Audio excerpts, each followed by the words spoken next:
Bonjour à vous, doyen Odilon Théa, bienvenue. Bonjour. Bienvenue. Talibé, coup de projecteur sur un monument vivant de la presse, vous avez écrit ce matin. Oui, 60 ans de carrière, de pratique du métier de journaliste. Doyen, l'événement, les Media Awards Guinée, vous célèbre au compte de cette troisième édition comme personnalité, figure de proue de la presse guinéenne. Qu'est-ce que cela vous fait déjà, Doyen? À vrai dire, d'abord je dois vous dire bonjour. Merci. Et merci de me recevoir dans votre studio. Merci. Je suis un des fidèles auditeurs de Film FM. Merci. Nous sommes heureux de le savoir, de l'entendre. Voilà. Merci.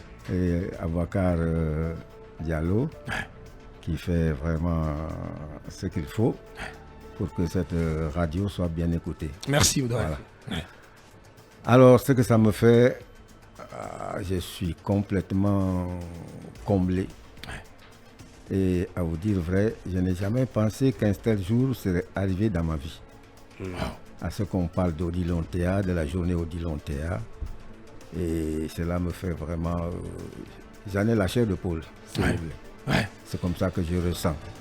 Et non seulement moi seul, mais ma famille aussi s'est dit très honorée que leur papa, leur oncle, leur grand-père soient mis devant tout le peuple de Guinée et peut-être même sous les projecteurs. Sous les projecteurs de l'actualité. Si vous devriez vous présenter aux Guinéens par rapport la à question votre que j'allais carrière, poser, qu'est-ce que vous leur auriez dit de vous, de votre parcours? Mon parcours, ça a été d'abord un parcours très atypique parce que au départ, je n'ai jamais pensé que j'allais être journaliste. Un jour qu'on était dans mon petit village, j'ai vu des infirmiers qui venaient faire la vaccination. Quand je les ai vus dans une tenue blanche et tout ça, ça m'a donné un petit tic. J'ai dit, ah tiens, est-ce que demain je ne pourrais pas être infirmier? Voilà. Et à l'école primaire, je m'intéressais beaucoup. J'allais au dispensaire où on recevait pour ceux qui avaient des petits bobos pour les soigner, mercurochrome, permanganate et tout ça là. Alors j'étais inconsciemment comme ça, je suis parti vers, c'était des religieuses blanches. J'ai dit, mais est-ce que je peux faire comme vous? Et puis, on me laissait soigner mes camarades. J'étais très fier de le faire. Et puis, en cours de route, j'avais deux cousins dont les papas étaient des anciens militaires. Alors, on les a envoyés à Bingerville, l'un à Bingerville, l'autre à Saint-Louis. Quand ils revenaient en vacances, ils étaient bien habillés, avec béret, avec pompons. J'ai dit, ah tiens, mais ça doit être intéressant.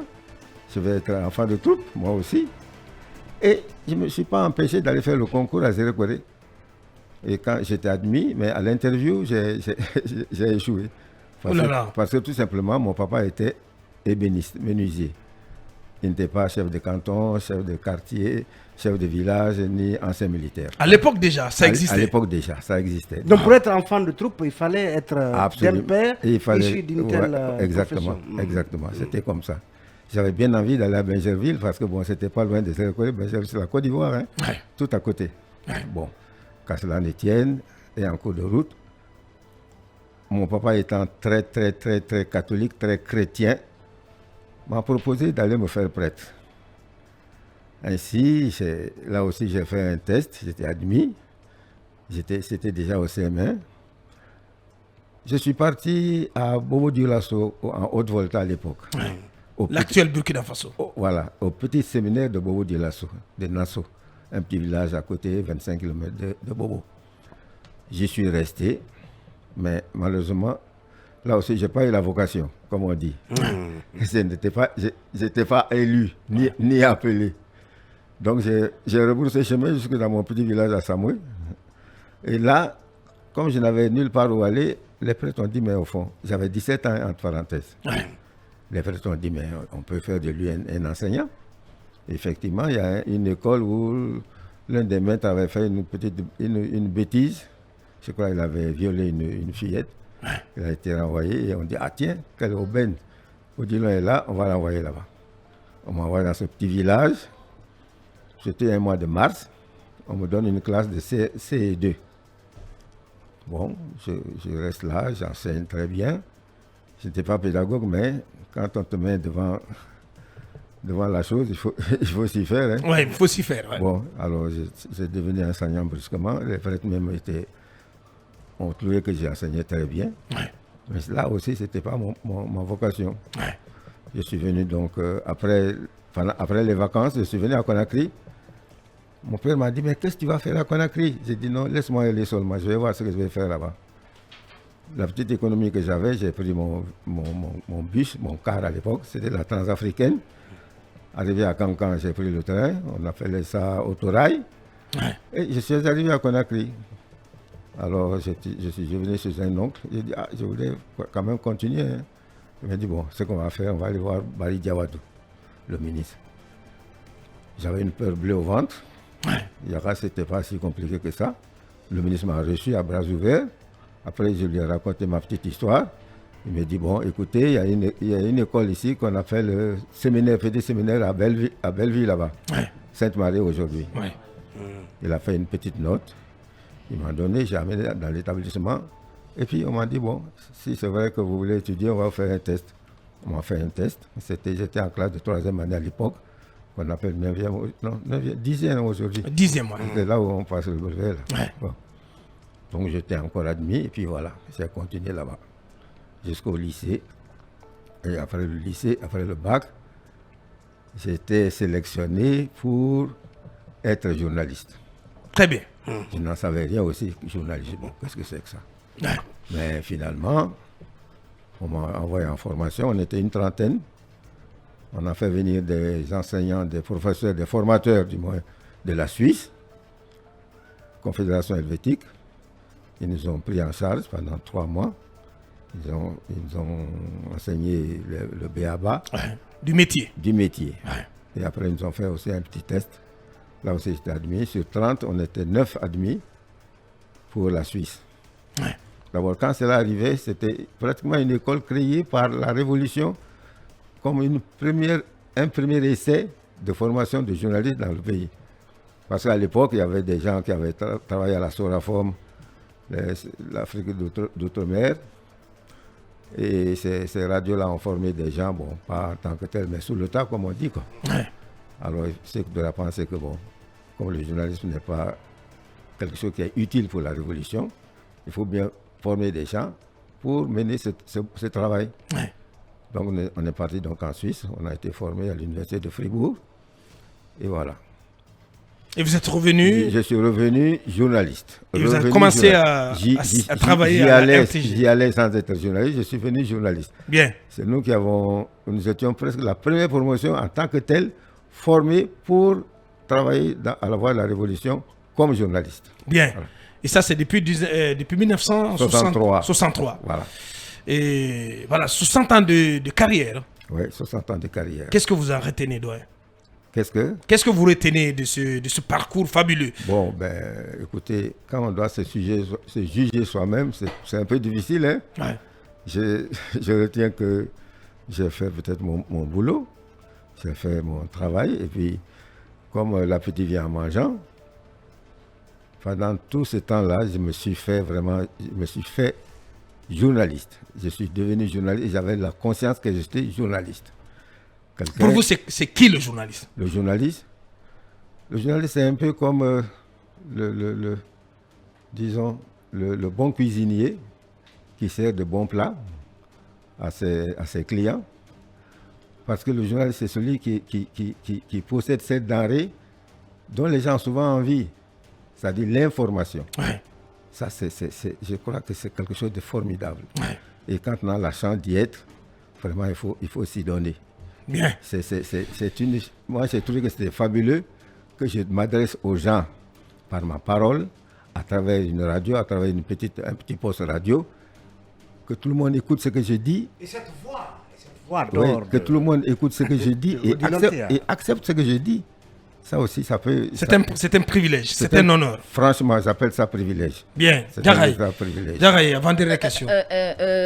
Monsieur Théa, ici présent, a été l'homme à parfaire ma diction à l'université d'Opuntia, qu'il en soit remercié. Très bien. Je pense que c'est le cas de Basseko aussi, qu'il a eu comme étudiant également. Tout à fait. à l'ISIC. À l'Institut supérieur des arts du Brika, il m'a enseigné les cours de diction, d'orthophonie. Il nous a accompagnés dans l'écriture du scénario, la réalisation. Et qu'il en soit remercié. Je suis très ému de le retrouver ici. C'est un monument. C'est un monument. Un monument géant, oui.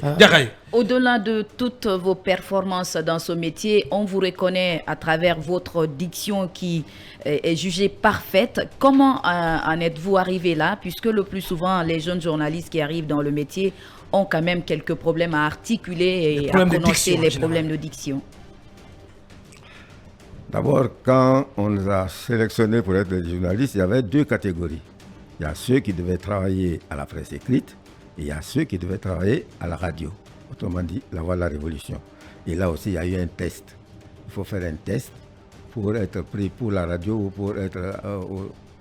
Alors, quand on est apte pour la radio, bien, on te retient. Et quand on ne l'est pas naturellement, on ne te laisse pas faire. Ouais. Alors, j'ai été retenu parmi ceux qui devaient faire la radio. La voix de la révolution à l'époque. Bon, parce que ce que vous devez savoir, c'est que écrire pour l'oreille est très difficile qu'écrire pour les yeux. Parce que les yeux, quand on écrit, on peut lire et se lasser et dire, bon, tu mets ton journal de côté. Alors qu'à la radio, vous vous adressez à l'oreille. Ouais. Et il faut que cette oreille-là accepte ou accueille dans les meilleures conditions ce que vous leur dites. Donc on parle à l'époque, on parle maintenant de la diction. Comment donner l'information à l'oreille? Parce que l'un des désavantages, c'est que si vous êtes distrait tant soit peu, vous risquez de louper ce que le journaliste vous raconte. Mais quand il le dit dans les meilleures conditions, dans les meilleures formes, ouais, vraiment vous goûtez à ce qu'il est en train de dire. Ouais. Parce que vous lui parlez. Ça fait plaisir à l'oreille. Vous lui causez. Ouais. Et généralement, le mot diction vient du mot dire, dicere en latin. Et dire est différent de lire. Dire, c'est que tu causes aux gens. Parce que tu peux même ne pas avoir un texte sous les yeux et tu le dis. Tu dis aux gens.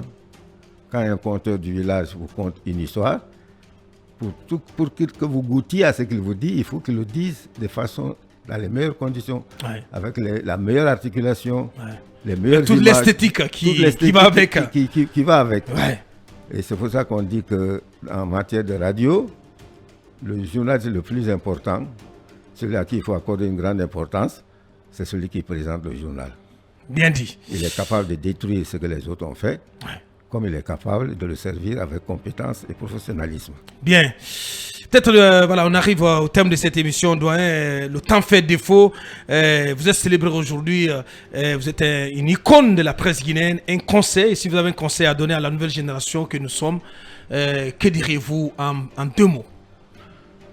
La nouvelle génération, il y a beaucoup aujourd'hui qui ont choisi d'être journalistes. Je ne sais même pas s'ils ont choisi.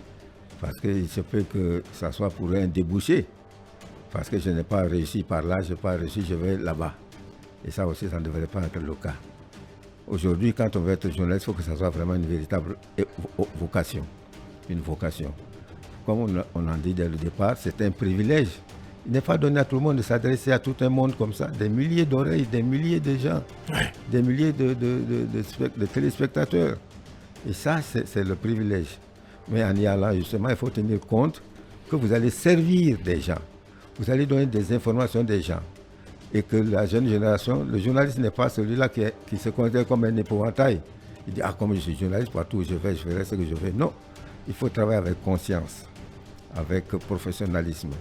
Il faut travailler avec le respect de ceux qui vous lisent, de ceux qui vous écoutent, par le choix des mots.